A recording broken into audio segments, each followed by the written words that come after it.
Saved from scrap. The Fat Controller works his engines hard, but they are always very proud when he calls them really useful. I'm going to the scrapyard today, Edward called to Thomas. What, already? You're not that old, replied Thomas cheekily.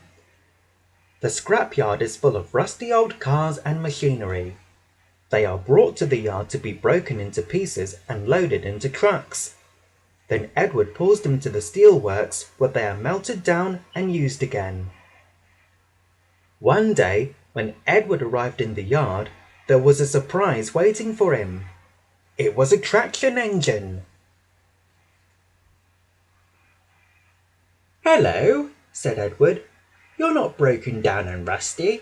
What are you doing here? I'm Trevor, said the traction engine sadly. They're going to break me up next week. What a shame, said Edward.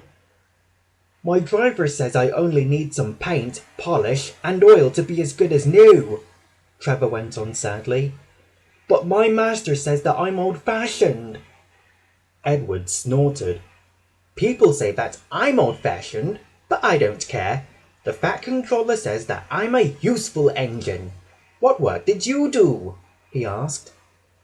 My master used to send us from farm to farm. We threshed corn, hauled logs, and did lots of other work.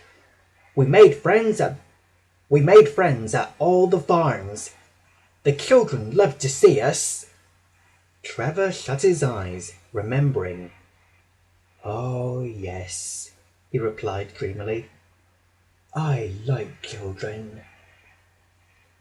Edward set off for the station. Broken up, what a shame! Broken up, what a shame! He clanked as he went back to work. I must help Trevor, I must! He thought of all his friends who liked engines, but strangely, none of them would have room for a traction engine at home. It's a shame! It's a shame! Edward hissed as he went over the viaduct. Then he brought his coaches to the station. Peep, peep! He whistled. Why didn't I think of him before? There, on the platform, was the very person. Hello, Edward. You look upset, said the man. What's the matter, Charlie? He asked the driver. There's a traction engine in the scrapyard, Vicar. He'll be broken up next week. Jem Cole says that he never drove a better engine. Do save him, sir. He saws wood and gives children rides, Edward explained. We'll see, said the vicar. Jem Cole came on Saturday. The Reverend is coming to see you, Trevor.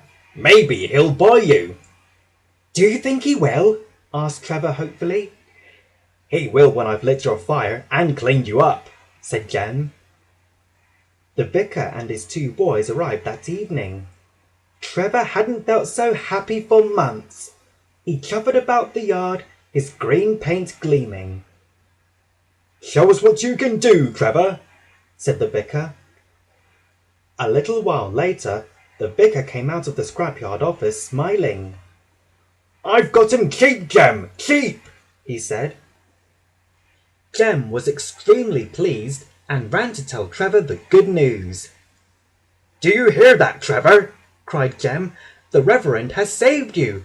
He is taking you to live at the vicarage with him. There is a huge orchard with a shed in it, which will be perfect for you. Peep, peep, whistled Trevor happily. Now Trevor's home is in the vicarage orchard, and he sees Edward every day. His paint is spotless, and his brass shines like gold. Trevor likes his work, but his happiest day is the church fete. Then, with a wooden seat bolted to his bunker, he chuffers round the orchard, giving rides to all the little children. Long afterwards, you will see him shut his eyes, remembering. I like children, he whispers happily to himself.